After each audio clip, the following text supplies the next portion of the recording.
Hi, I'm Paul Watkins, Head Coach of Mollymook Outriggers and Director of Exceed Building and Design, who did the design works for the proposed boat shed. With the assistance of council staff, we have investigated many sites. Barker Reserve is the most suitable location for our boat storage facility. Lions Park was investigated as a possible location but was rejected on environmental grounds by state authorities. In 2002, Burrill Lake Estuary and Catchment Management Plan under Recreation and Tourism Strategies, the action plan is to develop and adopt plans for foreshore access and reserve usage at Barker Reserve. The timing was stated as medium term. Surely 18 years is considered more than medium term. The relocation and replacement of the existing playground has been quoted by an independent company at $37,000 for a playground of similar size. The current playground is old and becoming dangerous. Part of the DA will be that the playground is relocated to a safe and appropriate area of the reserve prior to any works commencing.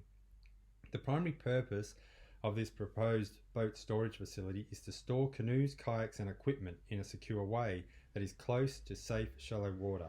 Only 2.5% of the land area will be used. On the 4th of November 2019, we presented the proposal at the Ulladulla and Districts Community Forum as we were advised by Council that this was an appropriate forum to do so. It was attended by many Burrill Lake residents and unanimously supported. Those against the proposal are in the minority.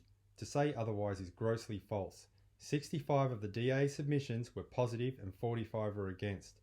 There may be half a dozen protest signs scattered around Lakeview Drive, mostly stating misleading information.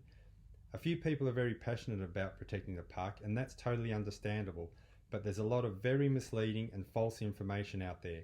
Sadly, the reality has been lost, replaced with fear and misunderstanding. The two clubs are magnificent community contributors. We hold 3 annual events, each bringing approximately $80,000 tourism dollars into our community. That's almost $250,000 out of season tourist dollars every year. To host these events, the clubs own a lot of equipment which needs to be securely stored in one location. It is important that these community clubs be supported to remain operational. The clubs own dozens of watercraft that are currently stored in private residences all over the district or lying out in the open. These are not being utilised to their full potential simply because it's hard to get them to the water's edge. Being able to have everything in one communal, secure place is necessary for the sport not only to be performed, but enjoyed by all who wish to partake and to protect our supporters' investments. This is not about development for development's sake. This is not about taking the People's Park away from the residents of Burrill Lake. This is about providing a community with options and reasons. It's about putting people in the park. To say yes to this development is to say yes to potential, yes to future champions, yes to community connections, yes to health and well-being. The Communities Development Planning Team's recommendation is that this DA be approved. Thank you for your time.